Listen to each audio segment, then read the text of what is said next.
တောင်းကြပါစို့အနန္တကိုနေပြည့်စုံလို့ဒီသာဒီပေါလို့ကိုချစ်တော်မူတော်မူခံစားပြခြင်း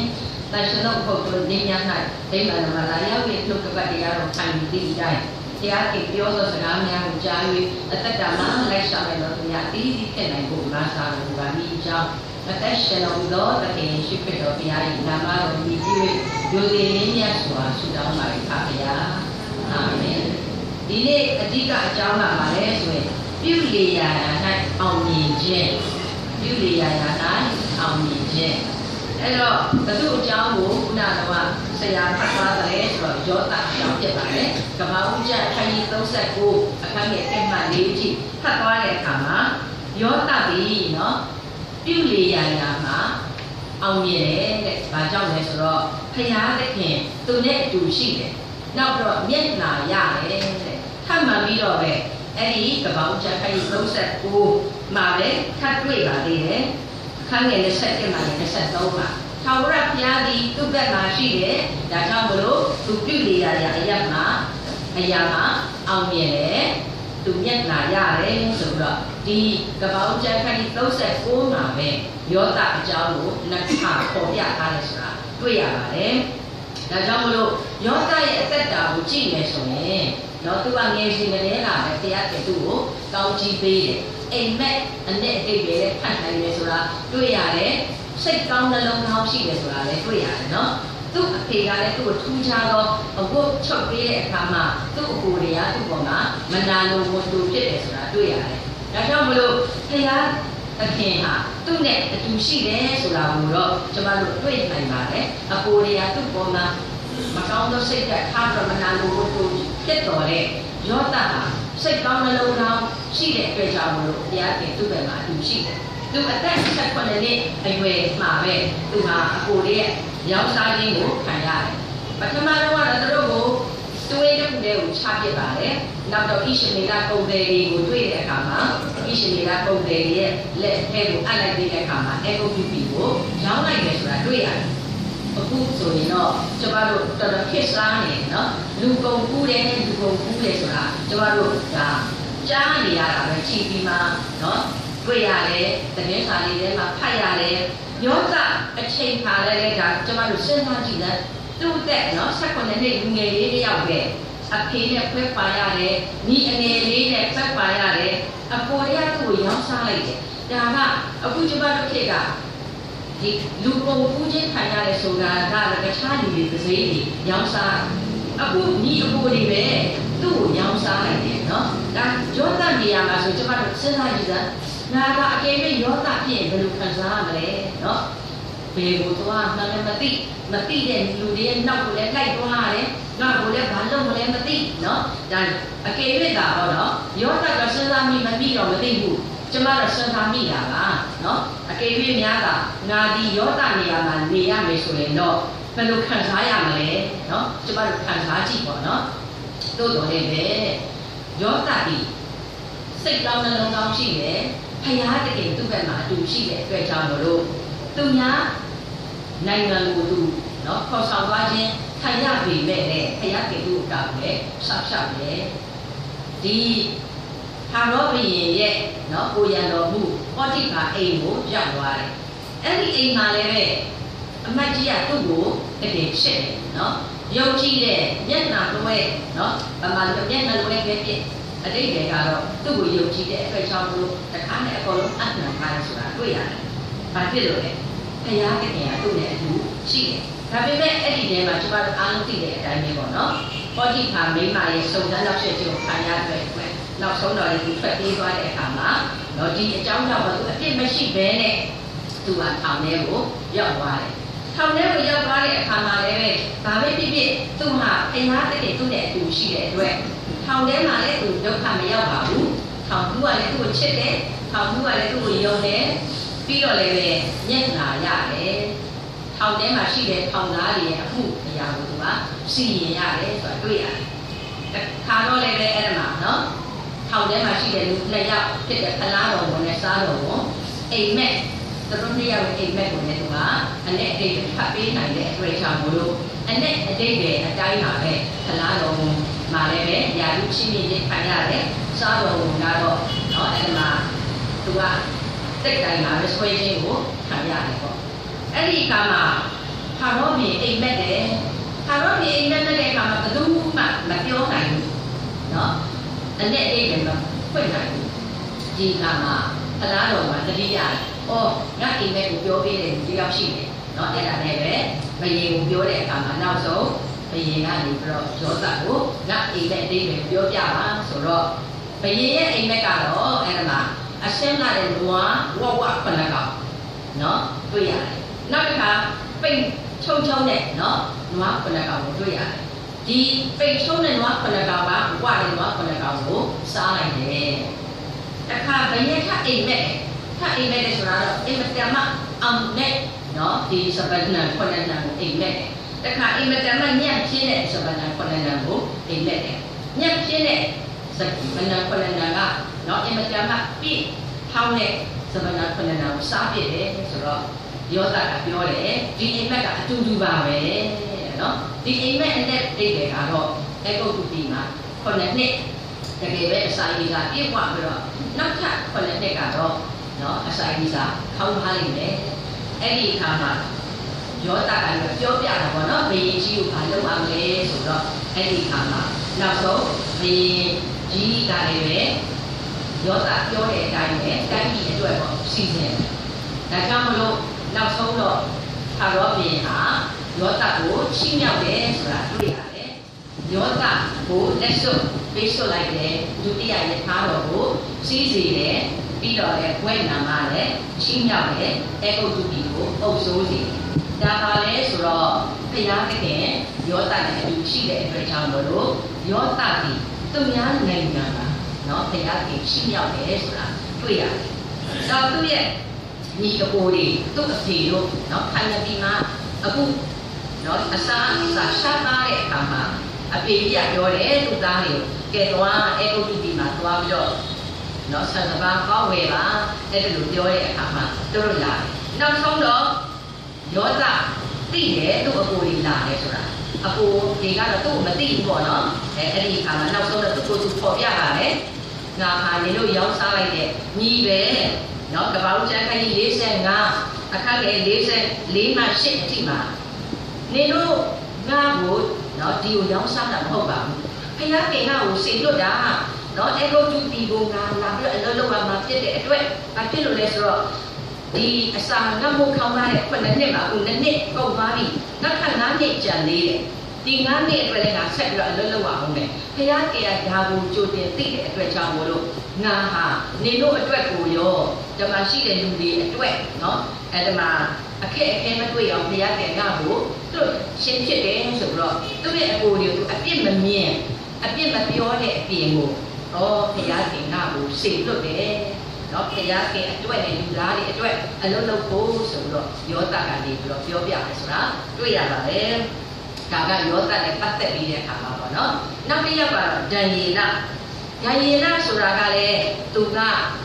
အခုနော်ဘာဘူးလုံနိုင်ငံကိုပါသွားတယ်ဘာဘူးလုံနိုင်ငံကိုပါသွားတဲ့အခါမှာသူကတော့တနေ့3ကဘုရားရှိခိုးတဲ့အတိုင်းပဲဘာဘူးလုံနိုင်ငံရောက်တော့လေသူကတနေ့3ကဘုရားရှိခိုးတယ်အဲ့တော့ဘယင်မင်းမြတ်နော်တည်တဲ့ဒီဟိုတဲ့စပည့်ရိုးစပြည့်ပေါ့အဲ့ဒါလေးကိုသူမတော့တော့ဘူးပေါ့မူရရှိတဲ့စပည့်ရေကိုသူမတော့တော့ဘူးတနေ့3ကပတိမကိုဖွင့်ပြီးတဲ့အခါမှာယေရုရှလင်မြို့ကြည့်တော့ပဲသူကဆုတောင်းတယ်ဒါကြောင့်မလို့ဘုရားခင်ကသူ့ကိုချီးမြှောက်တယ်ဘယင်ကလည်းသူ့ကိုချစ်တယ်ဒီအချိန်မှာဘသူအုပ်ချုပ်လဲဒါဝိမင်းကြီးအုပ်ချုပ်တဲ့အခါမှာမြို့ပေါ်လေနော်ဝန်ကြီးတွေထားတယ်အဲ့ဒီဝန်ကြီး3ပါးမှာသူ့ကိုဝန်ကြီးတစ်ပါးအဖြစ်နဲ့ခန့်တယ်ပြီးရင်ဒါပဲဖြစ်တနိုင်ငံလုံးမှာသူ့ကိုလည်းပဲအုပ်ချုပ်ဖြစ်အဲ့ဒါလိုပြုဖို့ဘယင်ကကြံစည်တယ်ပေါ့နော်ဒါဖြစ်လို့လေဘုရားကိသူ့ကိုကောင်းချီးပေးတယ်ဒါကြီးကကြားတယ်အော်ဆရာကောင်းတဲ့ဉာဏ်ပညာဘုရားကိစီကအရာရှိတယ်ပေါ့နော်ဒါပေမဲ့မြို့ဝန်လေးတခြားဝန်ကြီးကမနာလို့ပေါ့မနာလို့တဲ့အတွက်ကြောင့်လို့နောက်ဆုံးဒါရီလာခြေသိဝင်လဲရအောင်ပေါ့နော်ဘယင်ကိုသူတို့တခါတည်းတစိတ်ကိုခတ်ခိုင်းပြီးတဲ့အခါမှာအဲ့ဒါလိုမျိုးနောက်ဆုံးတော့နော်ဒါရီလာပြီးခြေသိဝင်လဲကိုကြာရောက်သွားတာပေါ့တကယ်တော့လည်းရှင်ဘယင်ကမလုပ်ချင်ဘူးရှင်ဘယင်ကဒါရီလာကိုသိချစ်တယ် အဲ့တော့အခုဒိုင်လာဒီရှင်လေးဝဲလေးကိုကြားရောက်တဲ့အခါမှာတညလုံးဓာရီဘယင်ဟာအဲ့လိုမပြောစားလို့လည်းမဝင်နော်အဲ့ဒါကအကလေးလည်းနားမထောင်အဆိုလေးလည်းနားမထောင်မိုးလည်းလေးနဲ့ခါရဲရှင်လေးဘင်းကိုသွားပြီးတဲ့အခါမှာအေးဒိုင်လာရေနေကိုပဲဖျားခင်ရနေကိုကဲမပြီလားဟိုဖျားခင်ကဲမတယ်ဒါခါလေဒိုင်လာဝတ်ပါအားရပြောတယ်အဲ့ဒီအချိန်ကစပြီးတော့နော်ဒိုင်လာကနေတော့ဒီမှာကျွန်မတို့တွေ့နေဆိုဒိုင်လာအနာဂတ်ကျန်ခဏချဒိုင်လာအနာဂတ်ကျန်ခဏချခဏနဲ့26နဲ့29မှာသူဒီနော်တကယ်ပဲဖျားခင်အတွက်ဖြောက်မစွာအသက်ရှင်တဲ့အတွက်ဒါပြီးမိတဲ့တန်တိုင်းလုံးအမိတ်ထုတ်တယ်။ဒါရင်ကကိုယ်ပဲတော့ဖျားကိုကိုယ်ွယ်ကြရမယ်။ဒီဖျားဒီစစ်တယ်တော့ဖျားအသက်ရှင်တော့လူတော့ဖျား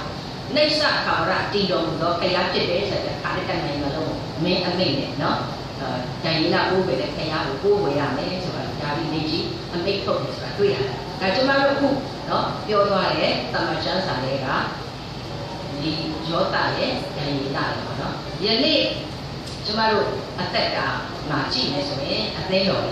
ယနေ့အသိတော်မှာကျမတို့ကလေးတွေရှိတယ်လူငယ်တွေရှိတယ်ပေါ့နော်အဲ့တော့ဖယားတို့မှာဝိလျော်အောင်ကျမတို့ကနေပြီးတော့စီစဉ်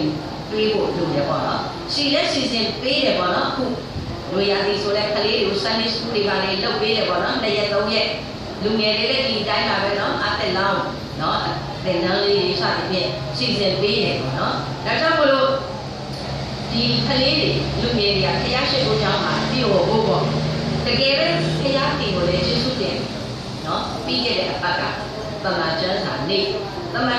မှာတခါတည်းကျမလည်းတကယ်ပြောပါတယ်ဗာပြည့်လို့လေအကုန်လုံးလူကြီးလူငယ်ကလေးနော်အားလုံးယောက်ျားမိန်းမတခါတည်းတက်ညီလက်ညီပေါ့အခွဲ6ခွဲခွဲပြီးတဲ့အခါမှာနော်တရားပြဲကုံတော်ချီးမွမ်းတဲ့တွေ့သမားကျမ်းစာနေ့နဲ့ပတ်သက်ပြီးတော့ပေါ့နော်တကယ်လည်းပြောစီရမှာပဲနော်ဆရာကြီးဆိုရင်အင်မတန်မှပျော်လွန်းလို့နော်ဒီ6ဖက်စလုံးကိုတခါတည်းနော်ဟို Facebook ကိုတင်ပေးတယ်နော်စသဖြင့်ပေါ့ပြီးရင်အဲ့ဒါကိုဖွင့်ကြည့်နေတာပဲကျမနားထောင်နေတာပဲတခါတည်းတစ်ခွက်အဲ့ဒါမှဆိုနေတာလေးသူအဲ့မှာကြည့်ပြီးတော့ပျော်နေတယ်ပေါ့နော်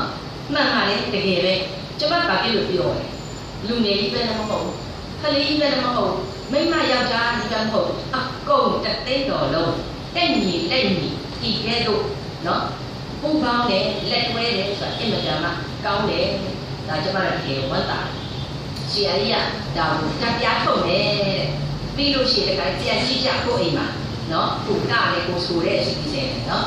ပြီးလို့ရှိရင်လည်း projector နဲ့ခုတ်တော့ပိတ်ကားပေါ်မှာပြအောင်ပဲတဲ့နော်တခါလည်းမျိုးပေါ့နော်ဆိုလိုတာကအင်မတန်မှကိုဝတ်တာလို့ပါနော်ဒါပါလဲဆိုတော့ဒီလိုမျိုးဆောင်ပေးရင်ကိုယ်ကလေးတွေကိုလူငယ်တွေကခရမ်းချားနဲ့ပါပဲပျော်မှာပဲနော်အပြည့်ကိုမသွားတော့မဟုတ်ရင်တော့တနေ့လေဆီယမိုင်းကျော်ပဲစီတရားဟောတာလေတနေ့လည်းတွေကပြင်းလိုက်တာတဲ့လာတော့နော်ဘယ်သူတရားဟောတာလေပြင်းလိုက်တာဘုရားရှိခိုးကြောင်းမတက်ရှင်ဘူးပြီးတော့ဒီမှာလေဟောတဲ့စီရတယ်ဟောရှည်လေပြင်းလိုက်တာနော်အခုကျတော့အဲ့လိုအစီအစဉ်လေးလုပ်ပေးတဲ့အခါမှာကလေးတွေလည်းဘုရားရှိခိုးကြောင်းမှာပျော်တာပဲလူကြီးတွေလည်းဘုရားရှိခိုးကြောင်းမှာပျော်ပြီးတော့တခြားမသွားတော့ဘူးတခြားမသွားရင်ပျက်စီးကြောင်းအတွက်ကလေးတွေနေပဲနေသွားတယ်နော်ဒါကြောင့်မလို့တကယ်ကိုဝန်တာပါတယ်ဒီအစီအစဉ်အတွက်ခက်မှန်ပြီးတော့လောက်ပါဦးပြတ်စားနော်ဒီမှာအထင်မသေးနဲ့တော့မင်းသမီးမင်းသားတွေအများကြီးပဲကျမတို့အသင်းတော်ပါနော်ဘာဖြစ်လို့ဆိုတော့အောင်ပန်းလာတော့ပြပြီးနော်မဆဘေတို့လို့နော်တီတာတို့လို့ဆီယာမခက်ခိုင်တို့လို့နော်တခါလဲအဲ့ဒါမှဆီယာမကြီးတော့အေးအေးစိတ်လို့အမလေးတကယ်ပြတ်စားအရန်တော်တာအောင်ပန်းနော်ဒါကြောင့်မလို့တကယ်ပဲထပ်ပြီးတော့ဒါစီစဉ်နိုင်ပါတယ်နော်တချင်းတိုင်ဝဲရတာပြီးသွားပြီပေါ့ပဲနောက်ထပ်တစ်မျိုးပေါ့အဲ့ဒါလိုပြိုင်ပွဲလေးနောက်တော့ talent show နော်အဲ့လိုမျိုးလေးတွေပေါ့ပြိုင်ပွဲလောက်ပါတစ်နှစ်ကို2ခါတန်းပြီး3ခါတန်းပြီးပေါ့နော်လှုပ်ဆောင်ကြပါအဲ့လိုလှုပ်ဆောင်လဲဆိုလို့ရှိရင်ဒီအသင်းတော်အမြဲတမ်းလိုချနေတယ်အိတ်မနေတော့နော်လူငယ်တွေခလေးတွေအကုန်လုံးအမျိုးသမီးအမျိုးသား ဒီအသေးတော်ကပျော်ပြီးတဲ့အခါမှာသူများလည်းကြည့်ပြီးတော့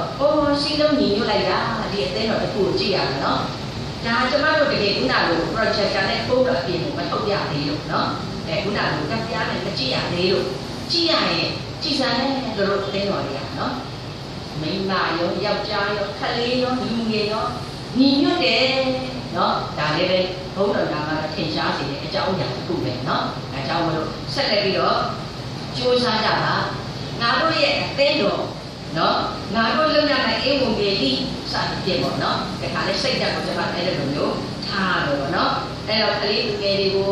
ကျမ်းစာရွတ်ခြင်းကျမ်းစာဖတ်ခြင်းဆုတောင်းခြင်းအဲ့ဒီဝိညာဉ်ရေးရပါလေတခါတည်းသူတို့တကယ်ဝိညာဉ်ရေးရခွန်အားနဲ့ပြီးဖို့ပေါ့နော်ဒါတွေကလှုပ်ဆောင်ပြီးဖို့လို့တယ်ဒါကလေးတဲ့လူငယ်ပိုင်း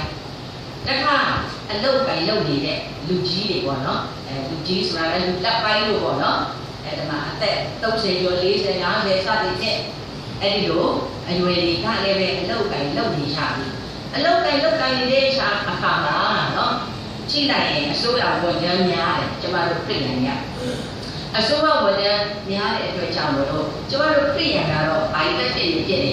အများစုကတော့ဖြတ်မှတ်တဲ့စိတ်ဓာတ်ရှိတယ်ပေါ့နော်အဲ့လိုမျိုးလက်ပေးတာတို့လက်ယူတာတွေမလုပ်တတ်တော့ပေစင်လည်းယူရောအိတ်တလုံးရဖို့ဆိုတာအရာကြီးရတော့မှမလွယ်ဘူးဆိုတာတွေ့တာနော်ဟုတ်လေတပတ်ချားလည်းမသိတင်းစီရင်တရားဟောတာနော်ဒေါက်တာဦးတင်ရွှေနော်တကယ်ပဲ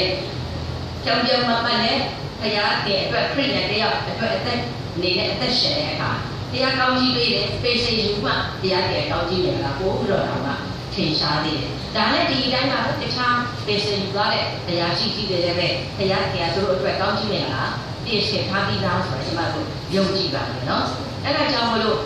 မကြသေးခင်ကပဲပေါ့နော်ရဲအရာရှိတရားသူပြောတယ်သူဟာဝင်ဝေကောင်းတဲ့နေရာကိုသူရပ်ပါတယ်တဲ့ဒါပေမဲ့ဝင်ဝေကောင်းတဲ့နေရာမှာသူမလုပ်ချင်ဘူးတဲ့မလုပ်ချင်တဲ့အတွက်ဘိုးခရိုင်နော်ကိုရဲရုံးလည်းပြန်လာတယ်ဆိုတာတွေ့ရတယ်ဒါကလည်းဆိုတော့ခရိယန်ဟာအဆံကိုအဓိကမထားဘူးဇရိတ်ကပိုင်းနဲ့ဖျားကြီးကြိုက်မကြိုက်အဲ့ဒါကိုအဓိကထားလဲဆိုတာဒီလိုဝန်တာနေရတယ်နောက်နော်ကဲလက်ပေးမှငါတော့ဖြစ်ရင်ပကိုးမျိုးတွဲနဲ့ပြန်ရောက်တယ်ဆိုတော့ကျောင်းစီယာမကြီးရလဲပကိုးမျိုးလည်းပြန်မဝင်တော့နော်ဘာဖြစ်လို့လဲဆိုတော့လူသားဖြောင်းမှဆိုတာနဲ့ပဲဒါပဲဖြစ်ဖြစ်သူရှိနေရအရာမှာသူကအစိခံနဲ့ဖျားကြီးထားတဲ့နေရာမှာဘုန်းတော်နာမှာထင်ရှားစေအောင်အသက်ရှင်ဒါကျမတို့ရဲ့ခရိယန်နော်တကယ်ပဲဘုန်းတော်နာမှာထင်ရှားစေတော့အသက်ကပဲဆိုတာတွေ့ရတယ်နော်အဲ့တော့တခုတော့ရှိတာပေါ့ခရိယန်အသက်အနေနဲ့ဆိုရင်လည်းပဲကျမတို့ဟာခရစ်တော်သင်ပေးတော်မူသောအသက်မွေးလောက်သောအစာနော်ကျမတို့ကပါဆိုအသက်မွေးလောက်သောအစာရရင်လည်းကျေနပ်ပါပြီနော်တိတ်လည်းချမ်းသာကြရမလို့မချမ်းသာလည်းပျော်နေတာလည်းခရိယန်ဟာနော်အကျွေးကြီးမတင်ဘူးစားနေရတယ်ဝတ်နေရတယ်ဆိုရင်ဒါခရိယန်ကတော့သူ့အသက်ကမှသူကျေနပ်တယ်ဆိုတာတွေ့ရတယ်ခရိယန်ကတော့ချမ်းသာမယ်ဆိုရင်တော့လည်းဟိုမှာစီးပွားရေးလုပ်ငန်းလုံးမှာချမ်းသာမှာပေါ့နော်ဘုံဘုံလည်းစိတ်ပေါ်သားလို့နိုင်ငံခြားမှာအလုပ်သွားလုပ်တဲ့လူတွေပေါ့ဒီတာမန်လူတွေကတော့လည်းပဲတရားသင်ပေးတဲ့နေ့စဉ်အသက်မွေးလောက်တော့အစာကိုလည်းပဲချိန်တိုင်းရောက်ရဲကြတယ်ဆိုတာတွေ့ရတယ်ပေါ့နော်ဆိုတော့ကျမတို့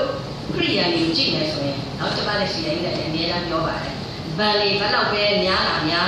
ကျမတို့ခရိယန်တွေကတော့ကောင်းကင်ဘန္တာကိုပဲအဓိကထားပြီးတော့ရှိဘူးတယ်မှာအလူငွေ10ဘုတ်တစ်ခုတူတယ်ဒါကောင်းကင်ဘန္တာရှိဘူးတယ်အခုစာပြီးစုကိုနော်သွားတယ်ပေးလိုက်တယ်ဘုရားဖြာနေပြည့်တော့ပေးလိုက်တဲ့အဖို့ထဲလေးအလူငွေတွေဒါတွေလည်းကောင်းကင်ဘန္တာရှိဘူးခြင်းပဲကျမတို့ရဲ့အဓိကပါလေကောင်းကင်ဘန္တာရှိဘူးခြင်းပဲလောကမှာကျမတို့လည်းပဲအများကြီးမရှိဘူးနိုင်ဘူးပေါ့လောကမှာဘယ်လောက်ပဲများကျမတို့ပြည်ရန်အတွက်ကတော့သိပြီးတော့အဓိကမဟုတ်ဘူးနော်အဓိကတော့ကျမတို့ကကောင်းကင်နိုင်ငံမှာဘန္တာကိုစီးဖို့ပဲဖြစ်တယ်ဆိုတာတွေ့ရတယ်ဒါဆိုရင်ကျမတို့ကပြောမယ်ပတ်ဆိုင်ကျမတို့ကမရှိဘူးဆိုပြီးလို့လဲကျမတို့သိမစတာစေးမှာပါရမယ်ဒီမကောင်းရောဆေးရုပ်တဲ့ဘယ်ပတ်ဆိုင်သွားရမယ်နော်ပတ်ဆိုင်ဆူရမှာပေါ့တချို့ကလည်းပြောရင်ပြောမယ်ဒါပေမဲ့ကျမတို့တကယ်ကြည့်ပါတရားဒီကျမတို့တောင်းလို့ရှိပါတယ်ဘာဖြစ်လို့လဲကျမတို့သိ3-400လောက်စိတ်ကူပါမယ်ဆိုတော့ယောဂဖြစ်ရင်ကျမတို့ကမကုနိုင်ဘူးလေမကုနိုင်ရင်ကျမတို့စောစောသိရင်တရားခင်တဲ့နိုင်ငံတော့ကောင်းတဲ့နိုင်ငံတော့စောစောပြရမယ်အဲ့ဒါနဲ့ကောင်းတာပဲနော်ဒါခရိယအသက်တာကတော့အားလ လုံးမှာတရားတည်ကျေးဇူးတော်ကိုချီးမွမ်းဖို့ပဲလိုပါတယ်နော်အဲ့ဒါဆိုရင်ကျမတို့အနေနဲ့ကြည့်လောကအားဖြင့်တော့ကျမတို့ကအောင်မြင်မှုနည်းပါတယ်ပေါ့နော်လောကအနေနဲ့ကြည့်တော့အောင်မြင်မှုနည်းပါမှာပေါ့ဒါပေမဲ့ကိုယ့်ကိုယ်ကိုပြန်မေးဖို့ထုတ်တာနော်ကိုယ့်ကိုယ်ကိုပြန်မေးဖို့ထုတ်တာဘုရားခင်ကအတူသွားလာပြီလားနော်ဘုရားခင်ကလည်းအတူရှိတာကိုခံစားမိပြီလားဘယ်ညာမရင်းမဲ့ခရစ်တော်ဘုရားကိုပဲတက်တက်မတ်မတ်ဒါကြည့်ပြီလားနော်ထိုနည်းတူဆိုတာသန္တာကျမ်းစာကိုဖတ်ခြင်းရွတ်ခြင်းဆင်ခြင်ခြင်းအဲ့ဒါကိုလုပ်ပြီးလားအလူတော်ဝေဆေဘုဒ္ဓဘုကိုကျမတို့တိတိကျကျလူပြီးလားအဲ့ဒီမေးဖို့ကိုကျမတို့ကိုကျမတို့ပြန်ပြီးတော့မေးပြန်မေးတော့ကျမတို့ကပဲကျမတို့ပြန်ဖြေပါနော်ပြန်ဖြေပြီးဆိုခုနမေးဖို့ကိုပြန်ဖြေလို့ရပြီဆိုရင်ရောတတ်ကိုတန်ရီလာလို့ကဲလို့ပဲပြုနေရနော်အလုပ်မှာအောင်မြင်တယ်ဘုရားသခင်ရဲ့ချီးမြှောက်ခြင်းကိုခံရတယ်လောကအနေနဲ့တော့လူပွဲကျမတို့ကိုသိချီးမြှောက်ခြင်းမှာမဟုတ်ဘူးတို့တော်လည်းပဲချီးမြှောက်ခြင်းသည်ဘုရားသခင်နဲ့ချီးမြှောက်တယ်ဆိုတော့ကျမတို့သိရင်ဒါလုံလောက်ပြီနော်ဒီယောသတ်တို့ဒါဝိဒ်တို့ကိုချီးမြှောက်တော်မူသောဘုရားသခင်သည်သူ့စကားကိုနားထောင်တော့ကျမတို့နော်သူ့နဲ့အတူသွားလာတော့ကျမတို့နော်သူ့ရဲ့စကားဖြစ်တော့အလူဝေဆေဘုဒ္ဓဖို့ကိုလူတော့နော်ကျမတို့နော်ဆိုပါလို့ကျမရှိတော့သူများအားလုံးဟာသူ့ရဲ့စကားတော်အတိုင်းနဲ့လိုက်နာမယ်ဆိုရင်လူကကျမတို့ကိုမချီးမြှောက်တော့လေတရားသခင်ကချီးမြှောက်လေဆိုတာကိုသဘောပေါက်ပြီးတဲ့အခါမှာဘာမှစိတ်ပြအားငယ်ခြင်းမရှိပဲလေတရားသခင်ချီးမြှောက်တာအပြည့်စုံဆုံးပဲဆိုတာဒီလိုပဲနားလည်ပြီးတော့ဝမ်းမြောက်ကြပါစို့လို့အနေငယ်ဝင်နေပေါ်အားပေးပါတယ်